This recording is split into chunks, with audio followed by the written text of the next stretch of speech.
घर पे लगा रहे हैं राम मंदिर का ध्वज, तो जान लें ये वास्तु नियम, हर दुख कष्ट का होगा नाश। हिंदू धर्म में घर पर ध्वज लगाने की परंपरा पुरानी है। किसी भी शुभ और मांगलिक कार्य के दौरान पर या फिर कई हिंदू त्योहारों के दौरान घर पर ध्वज लगाया जाता है, लेकिन इसे घर की छत पर लगाना ही काफी नहीं होता, बल्कि वास्तु शास्त्र में इसके कई सख्त नियम बताए गए हैं। वास्तु शास्त्र के मुताबिक सफेद या भगवा ध्वज लगाने के कई नियम होते हैं। वहीं हर देवी देवता का भी अलग ध्वज होता है। बता दें कि अयोध्या में रामलला की प्राण प्रतिष्ठा के दिन राम पताका फहराया जाएगा। जाने ये कैसी होती है और इसे फहराने का क्या सही है तरीका। दोस्तों, आपको हम बता दें कि घर की छत पर लगाने वाले झंडे और युद्ध में लहराए जाने वाले झंडों में काफी फर्क होता है। रणभूमि में अफसर के मुताबिक 8 तरह के झंडों का इस्तेमाल किया जाता है। वहीं विशाल झंडा क्रांतिकारी युद्ध तथा लौल झंडा भयंकर मार काट का सूचक होता है। आपको दोस्तों बता दें कि महाभारत में हर योद्धा का अपना अलग अलग ध्वज होता था।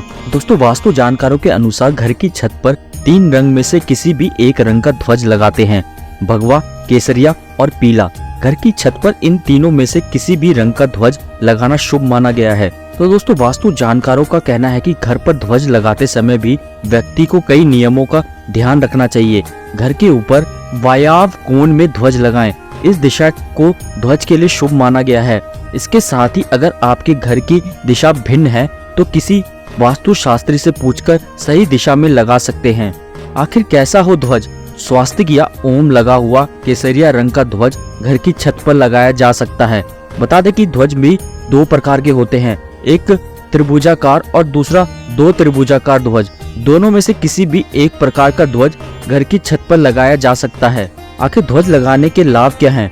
तो दोस्तों, वास्तु जानकारों का कहना है कि अगर घर की छत पर ध्वज लगाया जाता है तो इससे यश, कीर्ति और विजय की प्राप्ति होती है।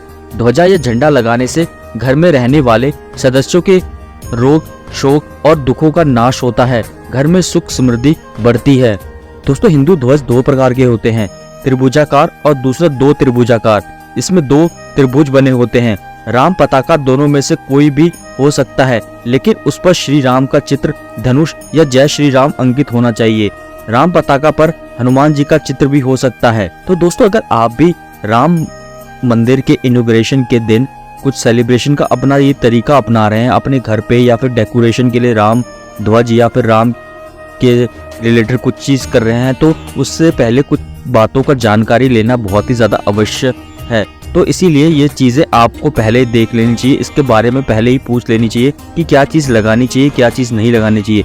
अगर आपके मन में कोई तरह का और सवाल हो तो कमेंट के जरिए हमसे जरूर पूछ सकते हैं। अगर हमारी वीडियो अच्छी लगी, वीडियो को लाइक और चैनल को सब्सक्राइब जरूर कर दें।